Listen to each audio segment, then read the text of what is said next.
Pai, do Filho e do Espírito Santo. Amém. Então nós queremos pensar o que é a verdadeira formação.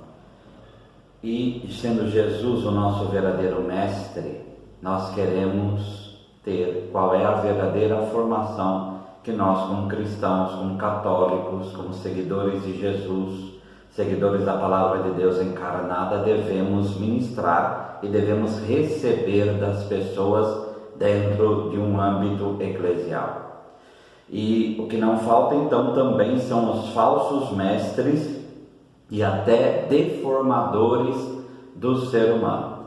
Então nós queremos contemplar Jesus para ver qual é a verdadeira formação, qual é o princípio pelo qual nós devemos ser formados. Para isso nós queremos tomar a passagem de Marcos 8, 14 e 21, sobre o fermento. Eles haviam se esquecido de levar pães e tinham apenas um pão no barco. Ele recomendou então: cuidado, guardai-vos do fermento dos fariseus e do fermento de Herodes. Eles, no entanto, refletiam entre si, porque não tinham pães. Mas percebendo, ele disse: por que pensais que é por não terdes pães? Ainda não entendeis e nem compreendeis? Tendes o coração endurecido? Tendo os olhos e não vedes, ouvidos e não ouvis?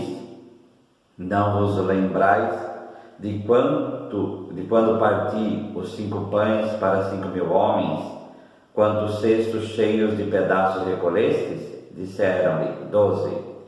E dos 7 para 4.000, quantos cestos de pedaços recolhestes? Disseram: 7. Então lhes disse: não compreendeis? O que é o fermento, né? Então, por que Jesus se utiliza dessa imagem do fermento? O fermento é que faz a massa crescer, como em Mateus 13:33. Contou-lhes outra parábola: o reino de Deus é semelhante a um fermento que uma mulher trouxe e pôs em 3 medidas de farinha, até que tudo ficasse fermentado. Então a imagem do fermento é fazer crescer, como nós, pela formação, pelo ensino, pela educação, queremos fazer a pessoa crescer como ser humano e crescer dentro da perspectiva do reino de Deus, né? Porém, o fermento também ele pode ter essa visão de corrupção, porque o fermento não era a massa apodrecida que se colocava em outra. Então se poderia perder aí o tempo e fazer com que a massa se perdesse, como em 1 Coríntios 5, 6. Não é boa a vossa jactância, não sabeis que um pouco de fermento leveda a massa toda? Gálatas 1, 7 e 10. Vós corrieis bem, quem impediu de continuardes a obedecer à verdade? Esta persuasão não vem daquele que vos chama. Um pouco de fermento leveda toda a massa. Confio de vós no Senhor, que não alimentareis nenhum outro sentimento, mas aquele que vos perturba, seja qual for, sofrerá a condenação. Então, o fermento ele pode corromper, como hoje tem o ditado: tomate podre apodrece todos os outros. A má formação, ela também, esse fermento de Herodes e esse fermento dos fariseus, pode fazer com que todo um processo formativo seja verdadeiramente deformado, sob a aparência que está crescendo, né? Sob a aparência de que é algo bom e não é, porque não está levando a pessoa a ser verdadeiramente imagem e semelhança de Deus, tá? Em Mateus 16:12, para ficar claro o que é esse fermento dos fariseus, então compreenderam que não disseram: acautelai-vos do fermento do pão, mas sim do ensinamento dos fariseus e saduceus. Então, fermento para Jesus é ensinamento. Fermento para Jesus é a educação, é levar a pessoa a crescer como ser humano. Só que o ensinamento dos fariseus e dos saduceus, e por outro lado, como em Marcos, de Herodes, não é para fazer o ser humano crescer. Então é uma aparência de crescimento, porém não o é. Como os discípulos, não entendemos os princípios formativos de Jesus, porque ficamos na superficialidade dos milagres e não entendemos a profundidade do sinal. Quer dizer, o que acontecia lá com eles, Jesus falando do ensino, que era o fermento dos fariseus e dos saduceus, eles pensando que eles não tinham mais pães. Então nós, como ser humano, muitas vezes não escutamos, não vemos, somos cegos, somos surdos. Então Jesus, pelo questionamento, que é uma das características da formação dele, pelo questionamento ele vai fazendo com que a pessoa se abra, tá? Então o ensinamento farisaico e dos saduceus corrompem o sentido da lei divina. Então pode corromper, como é a característica do mau fermento, ele pode corromper a interpretação daquilo que é a palavra de Deus para nós. Lembremos-nos que na passagem sobre a mulher com os 7 maridos, Jesus vira para os saduceus e fala: vocês não entendem nem o sentido da Sagrada Escritura, nem o poder de Deus. Então realmente eles não entendiam, tá? Então, feito isso, nós queremos pegar as características da formação de Jesus, as características de como ele conduz o ensinamento dos seus discípulos, e aí se pode pegar desde do primeiro encontro até, no caso de Pedro, tu me amas, né? Então olha o itinerário do crescimento de Pedro e todas aquelas quedas de Pedro não aceitar Jesus como Messias, tudo isso fez parte do crescimento de Pedro, por exemplo, dentre outros, né? Dentre os outros, mas aqui Pedro fica mais evidente. Então, quais são as características do ensinamento de Jesus e quais as características dos ensinamentos dos fariseus, saduceus e Herodes, né? Primeiro, nós queremos pensar na essência, quer dizer, como que Jesus verdadeiramente nos ensina. Primeiro, na verdade, na liberdade. Então, a primeira característica do ensino de Jesus é para que o ser humano atinja a verdade, a começar da verdade que é Ele mesmo, conforme Gênesis 1, 26 e 27. Quer dizer, nós somos imagem e semelhança de Deus. Então, nós não somos imagem e semelhança de outra pessoa. Então, a idolatria deve ser quebrada. Então, as pessoas são canais da graça para nós, são todas. Porém, nós não podemos idolatrar ninguém. Então, Jesus nos leva à verdade plena. Como João 13:34, amai-vos uns aos outros como eu vos amei. Quer dizer, este é o princípio. Isso Jesus vai falar ali, é assim que vos reconhecerão como meus discípulos, se vos amardes uns aos outros. Então, se o ensinamento não leva a amar verdadeiramente, então esse ensinamento não veio de Jesus. Não veio de Jesus. Então, se é uma aparência de amor, não veio de Jesus, né? Gálatas 5:1 é para a liberdade que Cristo vos libertou. Então, outra característica em essência desse ensinamento de Jesus é que nos leva à liberdade perfeita. Não existe ensinamento sem ter liberdade. Conforme Mateus 16, se vocês querem me seguir, renuncie a si mesmo, tome a sua cruz e siga-me. Se. Esse se é a característica da liberdade. Então, a liberdade, essa plenitude do ser humano de dominar a si mesmo, de controlar a si mesmo, de ter uma verdadeira autonomia em Deus, essa liberdade que nos leva a amar. Então, outra característica é a liberdade, que é para fazer o bem. Conforme João 8,32, conhecereis a verdade e ela vos libertará. Então, essa liberdade vem do encontro com a verdade, que é o próprio Jesus. Então, outra característica é essa, a verdade. Então, não existe ensinamento na hipocrisia e na mentira. Tá?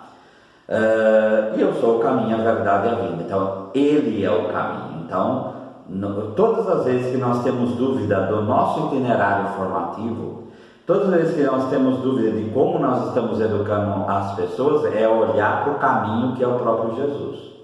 Então, aí nós vamos verdadeiramente acertando o modo como nós ensinamos, como nós, melhor que ensino, educamos, né? Porque o educere quer dizer trazer a pessoa para fora, que é ex, educere, que é para fora, quer dizer trazer toda a potencialidade daquela pessoa, que como imagem e semelhança de Deus ela tem que viver. Então, não só colocar um monte de ensino em cima da cabeça dela, mas trazê-la para o relacionamento com o mundo, com as pessoas e principalmente com o próprio Deus. Então, é por isso que tem que ser na liberdade. E se nós olhamos como Jesus se relacionava até com os próprios inimigos, é sempre sobre esse prisma da verdade. E agora, o oposto disso. Então, o fermento dos fariseus e dos saduceus, e o fermento de Herodes. Então, há um ensinamento errado, há um ensinamento errôneo, há um ensinamento que, em essência, pode parecer que a massa incha, pode parecer que a massa cresça, mas não é o ensinamento de Jesus. E quem disse foi ele mesmo.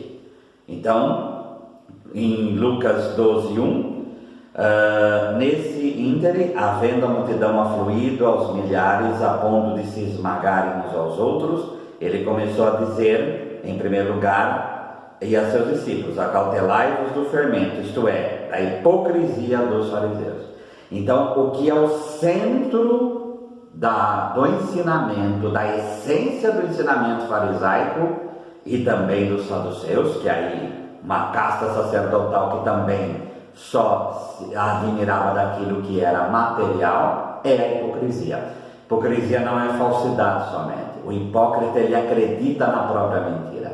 Então, ele acredita numa falsa interpretação da lei, numa coisa externa da lei, não acredita naquilo que é o amor como condensação plena da lei, mas fica sempre numa demonstração do externo, da vaidade. Então, Mateus 6 vai demonstrar isso, né? Que fica rezando na ponta das praças para ser visto, que dá esmola para ser visto. Então, é um cumprimento da lei de forma externa, da lei que mata, da lei que realmente é fria. Então, nós podemos verdadeiramente sempre cair numa idolatria da lei. E essa idolatria é o que São Paulo vai trabalhar em Romanos 5, 6, 7. Quer dizer, a lei é boa, São Paulo vai dizer isso lá, mas da medida em que eu tomo a lei como salvadora da minha vida, como muitas vezes a heresias na igreja aconteceu, como o jansenismo, então eu estou perdendo o meu vínculo formativo com o próprio Jesus, tá?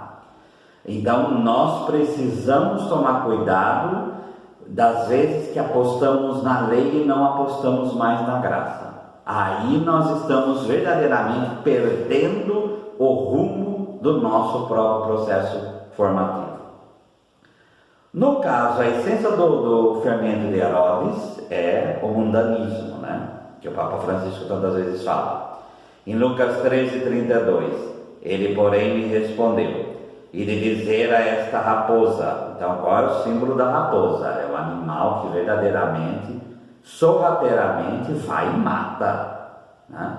Então, normalmente à noite, ele vai para matar e no sorrateiro, né? É um animal traiçoeiro, tá? Que hoje e amanhã expulso demônios e cura os enfermos, no terceiro dia terminarei. Lucas 9:9, Herodes, porém, disse: eu mandei decapitar a João. Quem é este, pois, que a respeito do qual tenho ouvido tais coisas? se esforçava por ver. Então, o fermento de Herodes, também esse mundanismo, ele queria ficar com a mulher do seu irmão, essa acusação que João Batista fazia a ele, e então se está me incomodando eu vou e mato, né? Então é esse mundanismo de eu eliminar aqueles que eu não gosto, simplesmente me atrapalham ou atrapalham aquilo que é o meu reinado. Então eu simplesmente acabo com a vida da pessoa. Então é o prazer em primeiro lugar, porque eu quero ficar com a mulher do meu irmão, então é o prazer em primeiro lugar, é o hedonismo em primeiro lugar, é aquilo que eu quero em primeiro lugar, é meu egoísmo em primeiro lugar, tá?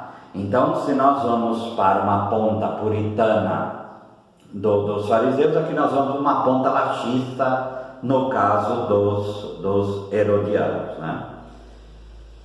Perspectiva sobre o discípulo. Então, como que Jesus age com o discípulo? João 15:15. Já não vos chamo servos, porque o servo não sabe o que faz o seu senhor, mas tenho-vos chamado amigos, porque tudo quanto ouvi de meu Pai vos tenho dado a conhecer. A função do ensinamento de Jesus é criar amigos, é criar família. Não é criar exército, não é criar firma, não é criar empresa, não é criar indústria, tá? Não é criar um clube, não é criar uma ONG. Nós somos cristãos, nós somos da família de Jesus. Por isso o caso lá das vocações.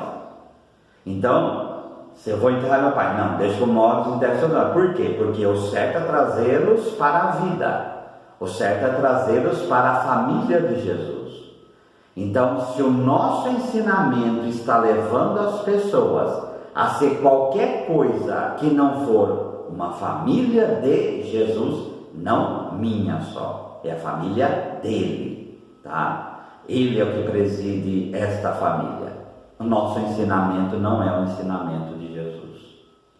Então, todas as vezes que nós podemos cair e pensar, será que eu estou indo no ensinamento de Jesus?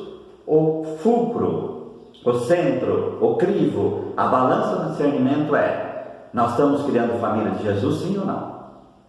Então, se não estamos, se não é para tornar amigo de Jesus, então nosso ensinamento não veio dele.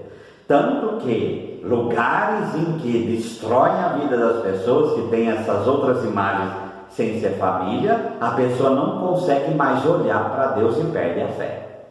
Porque exatamente ela foi destruída nessa dimensão de família, e aí ela se sentiu violada, e aí ela vai atribuir isso para quem? Ela vai atribuir para Deus.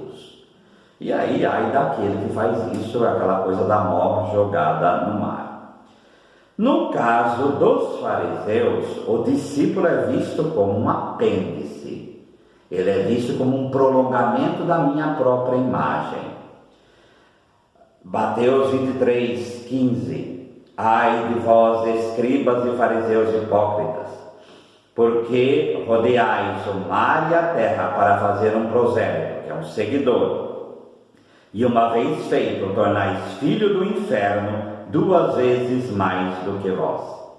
Então, aquela relação de mestre e discípulo era levada tão a sério, tão absurdamente para frente, que começava um processo, primeiro, da idolatria do discípulo ao mestre. Então, esse é o primeiro crivo para mostrar que aí tem problema. Aí tem problema. Uma coisa é amor, outra coisa é idolatria, em que você desvincula o mestre do próprio Deus, porque aí você não tem liberdade, então você começa a idolatrar o mestre. Então esse ensinamento não vem de Jesus, porque aquele discípulo ele foi despersonalizado. O ensinamento de Jesus deve levar a pessoa a ser mais pessoa, a ser mais relacionamento. O ensinamento hipócrita despersonaliza a pessoa, e vai chegar uma hora ela não vai mais se reconhecer como pessoa, e aí perde a vocação. Mas por quê? Perde a vida. Por quê? Perde a fé. Por quê? Porque não era mais pessoa, não se reconhecia mais naquele lugar, tá? Então, nós não criamos apêndices, nós criamos amigos, nós criamos família de Jesus. No caso do fermento de Herodes, é a violência, né? Marcos 6 mandaram prender a João e atá-lo no cárcere, pois João dizia: não te é lícito possuir a mulher do irmão. Então, a violência é simplesmente massacrar o outro, é simplesmente usar a outra pessoa, tá? Então, nesse ponto, as duas formações, o hipócrita e aqui de Herodes se usa, só que aqui é pela violência, então eu uso, tá? Então, uma das características também é outra despersonalização, como foram os regimes totalitários da Segunda Guerra, que Hannah Arendt vai trabalhar no totalitarismo. Quer dizer, uma das coisas é tornar o ser humano inumano, tá? Quer dizer, a mulher de Goebbels, quando falava de Hitler, falava: ele é inumano, quer dizer, ele não é humano, parece que ele é intocável. Então, essa coisa de despersonalização é uma das consequências das duas formações. Dinheiro. No caso da formação de Jesus, do fermento dele, em Lucas 10, 3 a 5: ide, eis que vos envio como cordeiros para o meio de lobos. Não leveis bolsa, nem alforge, nem sandálias, e a ninguém saudeis pelo caminho. Ao entrardes numa casa, dizei antes de tudo: a paz seja nessa casa. O despojamento. Ter os bens sem ser dominado por esses bens. Então, os bens estão em função da ação evangelizadora. Então, não é também não ter bem nenhum. Jesus tinha até as mulheres que o ajudavam. Mas, em primeiro lugar, é a missão. Em primeiro lugar, é o anúncio do evangelho. Em primeiro lugar, é a palavra de Deus. E nem o apego de se cumprimentar. O cumprimento era muito comprido, era uma saudação. Então, em função disso, eu vou em frente sem me preocupar com isso. Os fariseus, por sua vez, em Lucas 16, 13 e 14, um pouco antes da parábola do rico Epulão e de Lázaro, então no versículo 13 vai dizer: ninguém pode servir a dois senhores, porque ou há de aborrecer-se a um e amar o outro, ou se devotará a um e desprezará o outro. Não podeis servir a Deus e a riqueza. Jesus, os fariseus, que eram avarentos, amigos do dinheiro, ouviam tudo isso e ridicularizavam Jesus. Então, estejamos atentos a isso. Os fariseus, avarentos, amigos do dinheiro, ridicularizavam Jesus, como falava, para não ter dois deuses: o dinheiro, Mammon, no caso da tradução de Mateus, e a Deus. Então, uma das características do ensino da hipocrisia é valorizar a aparência, valorizar o dinheiro. Santo Agostinho vai dizer que o pastor mau, conforme Ezequiel, vai querer a lã e a gordura da ovelha. Então, a gordura é o dinheiro. Então, na perspectiva que uma pessoa está dentro do cristianismo para se enriquecer, numa teologia da prosperidade, que vai contra tudo aquilo que o Evangelho, a Sagrada Escritura propõe, se manter, tudo bem. Agora, essa idolatria do luxo, isso daí é contra o ensinamento de Jesus. Isso é contra aquilo que ele propõe. Mas também temos um apego a outra coisa. Em João 5,44, como podeis crer? Quer dizer, como podeis ter fé? Vós que recebeis glória uns dos outros, mas não procurais a glória que vem do Deus único.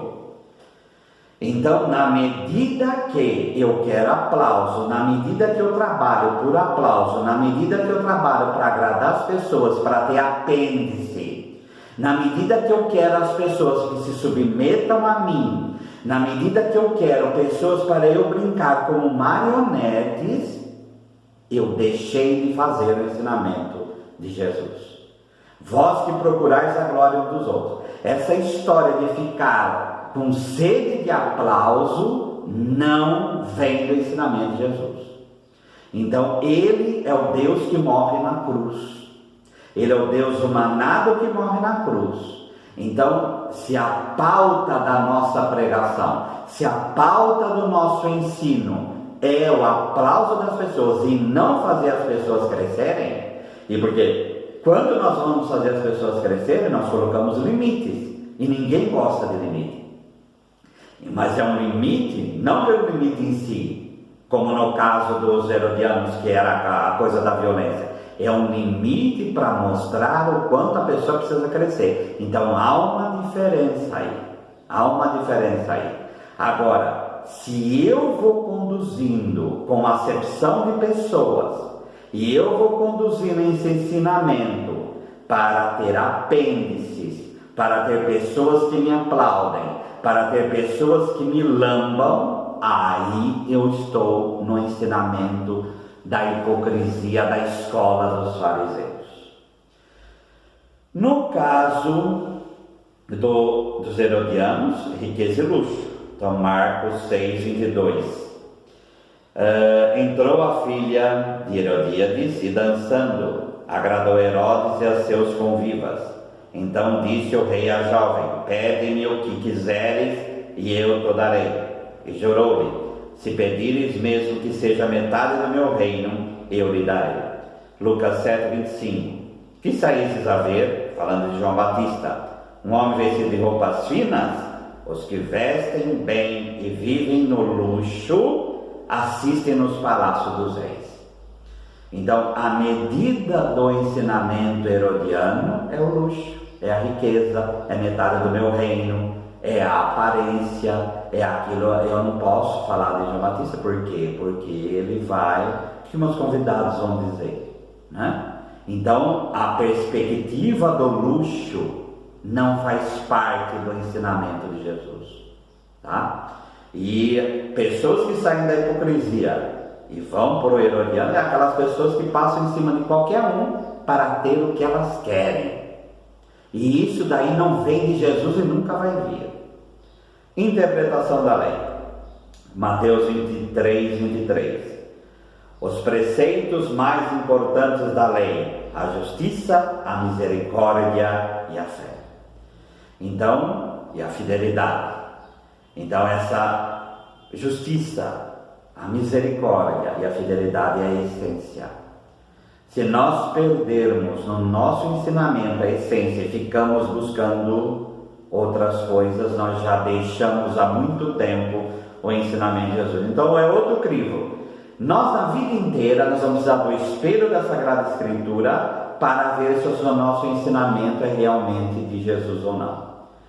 Então nós vamos passar por cruz, nós vamos passar por sofrimento para sempre purificar o modo como nós educamos e ensinamos.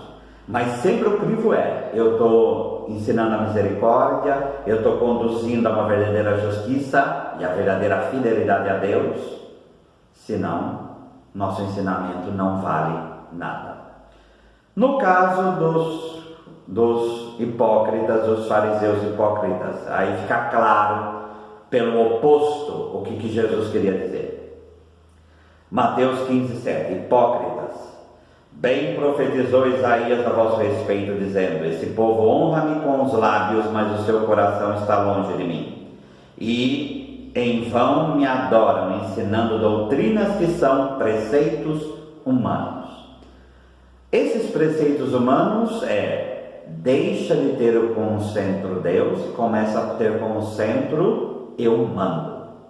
Começa a ter como centro eu sou o intérprete da lei. Começa a ter como centro a lei na sua exterioridade. E aí eu vou inventando preceitos sobre preceitos, preceitos sobre preceitos. E aí a lei salva, tá? A lei não salva, quem salva é a graça, tá? Efésios 2:8. É por graça que vós sois salvos. Então, se nós perdemos essa perspectiva e começamos a apostar muito mais na lei do que na graça, então nós perdemos a perspectiva do ensinamento de Jesus. Outra característica é o perfeccionismo, que é essa doença que leva a várias outras doenças. Mateus 23. E por que a hipocrisia gosta do perfeccionismo?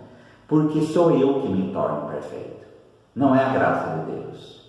Então sou eu, pela minha própria força, que levo a crescer. Detalhes insignificantes: ai de vós, escribas e fariseus hipócritas, porque dais o dízimo da hortelã, do endro e do cominho, e tendes negligenciado os preceitos mais importantes da lei: justiça, misericórdia e a fé. Deveis, pois, fazer essas coisas sem omitir aquelas. Então Jesus fala que não é para deixar, tem para dar o dízimo, porém sempre em função daquilo que é o principal. Guia de cegos, que coais o mosquito e engolis o camelo. Então o perfeccionismo vai se prender a coisas pequenas para destruir a outra pessoa, para realmente dominar a pessoa. Então a figura do controlador está presente em todo hipócrita, e aí ele se torna uma pessoa doente, e a doenta torna doente as outras pessoas. Ai de vós, escribas e fariseus hipócritas, porque limpais o exterior do copo e do prato, mas estes por dentro estão cheios de rapina e intemperança. Fariseu cego, limpa primeiro o interior do copo, para que também seu exterior fique limpo. Então, o interior, como vai dizer o Frei Raniero canta lá missa, o Salmo 138 é a maior vacina contra a hipocrisia. Tu me conheces quando estou sentado, tu me conheces quando estou de pé, sempre. Então, o hipócrita, ele tem um interior diferente do exterior. E ele acredita na própria mentira, ele acredita que a dominação que ele faz, o controle que ele faz, a mentira que ele faz é a verdade. Na medida que o meu coração está diante de Deus, e aí a falsidade, a mentira que eu vivo começa a vir à tona, então eu começo a ficar livre da hipocrisia. Tá? Então nós precisamos pedir a Deus a graça de sempre, numa pirâmide aí daquilo que interessa, ter a justiça, a misericórdia e a fé como principal, e o resto tem que estar ordenado a ela. Senão nós vamos nos prender àquilo que é o pequeno, e aí perdemos a fé.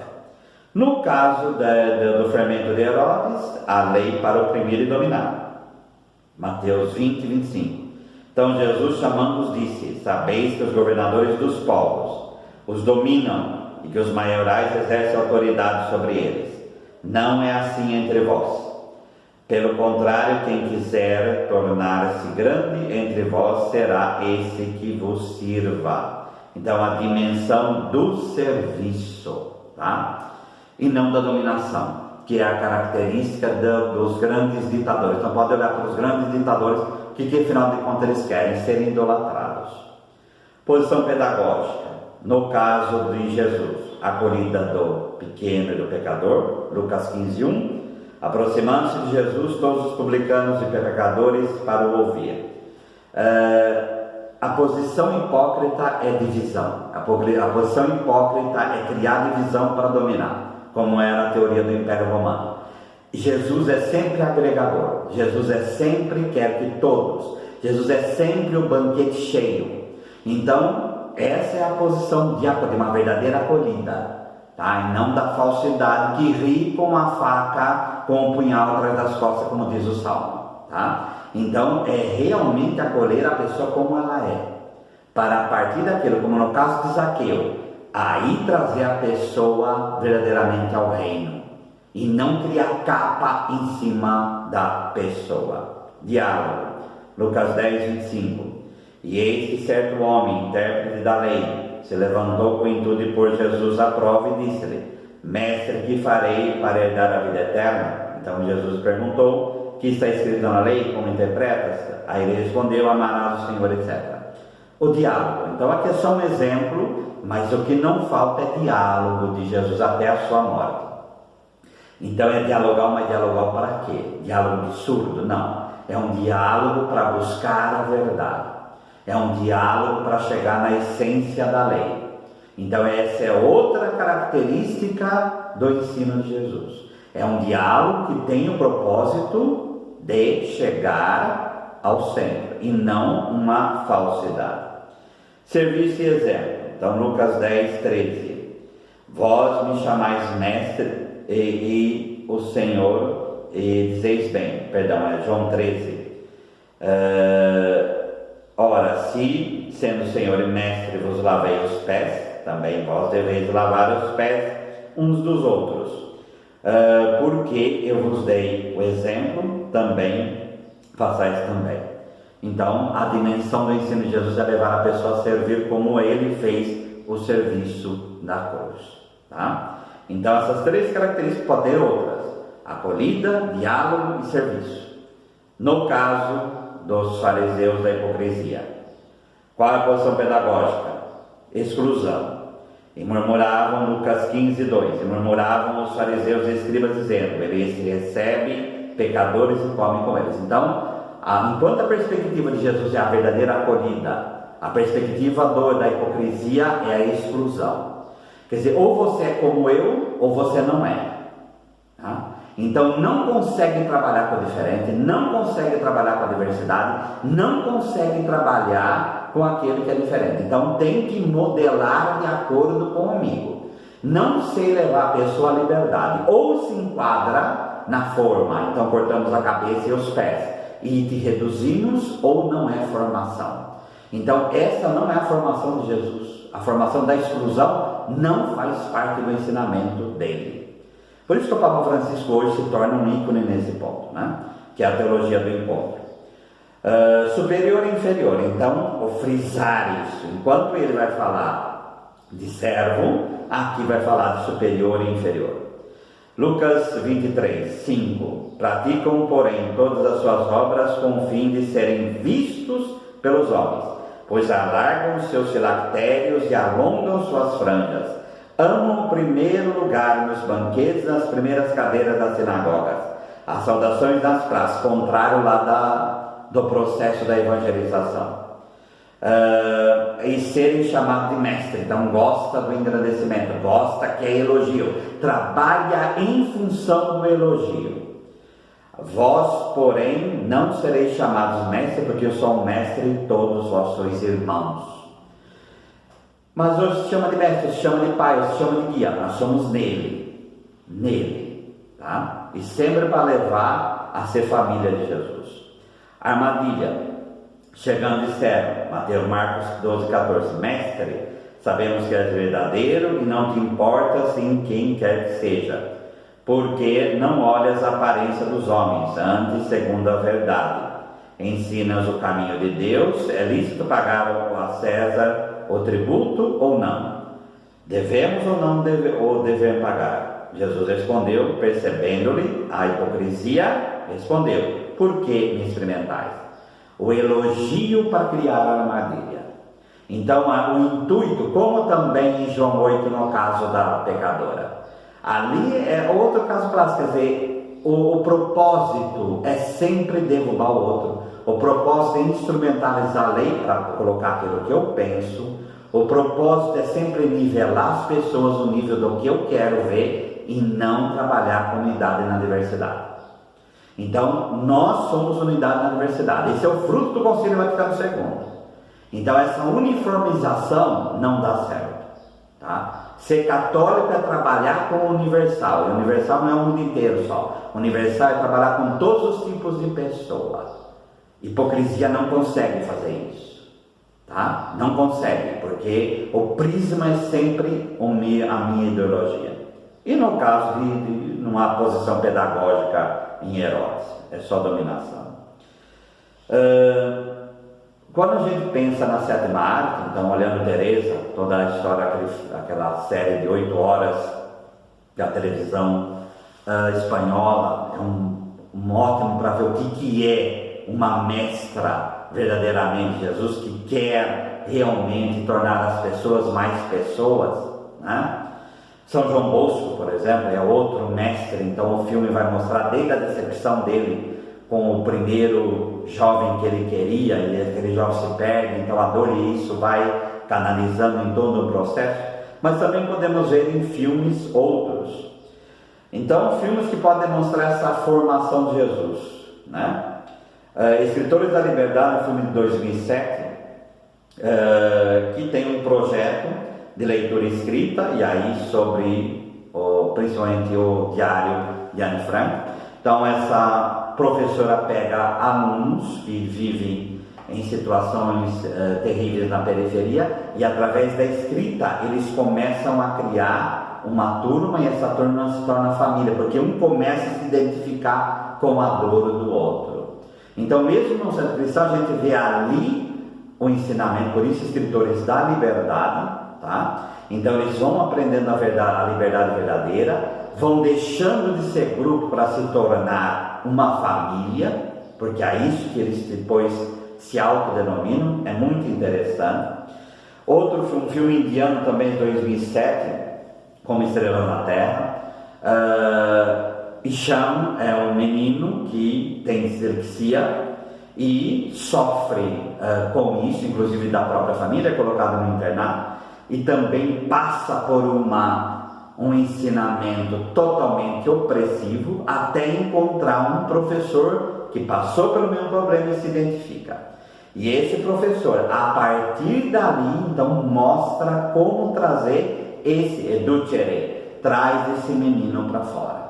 Quer dizer, traz esse menino no dom que ele tinha, por exemplo, do desenho para fora.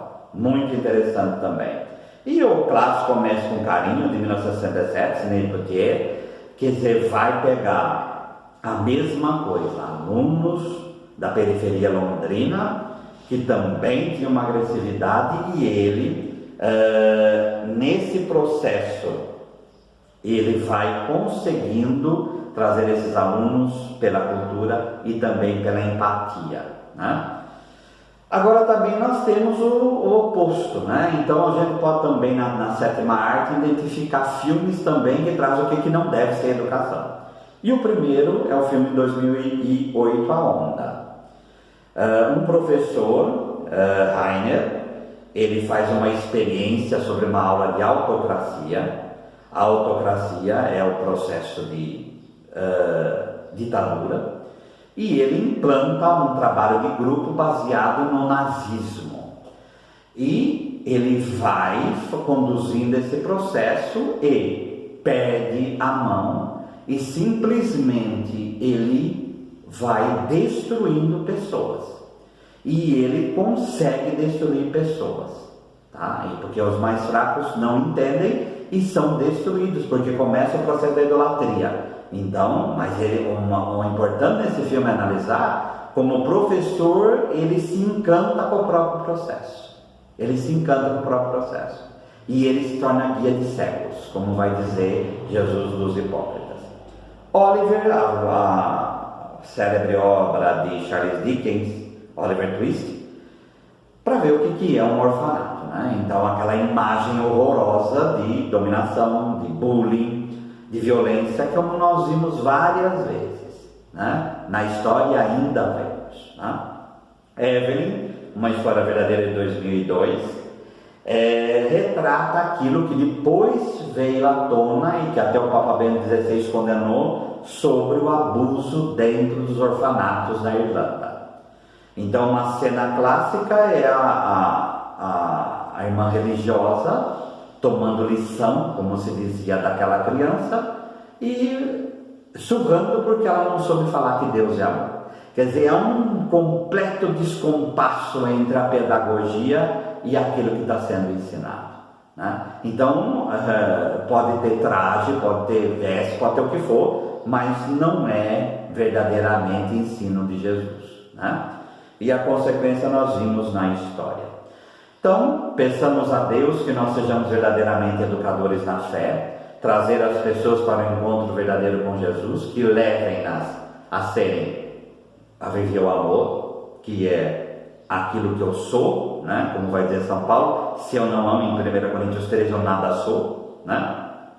Para que eu ame, para que eu possa verdadeiramente viver esse amor na liberdade, na verdade e na fidelidade, e que arranque do nosso coração tudo aquilo que é hipocrisia e que nos leva a estar longe desse amor. Que o Senhor nos ajude e acolhamos essa herança que o Senhor Jesus nos deixou. O Senhor nos abençoe, nos livre de todo mal e nos conduz à vida eterna.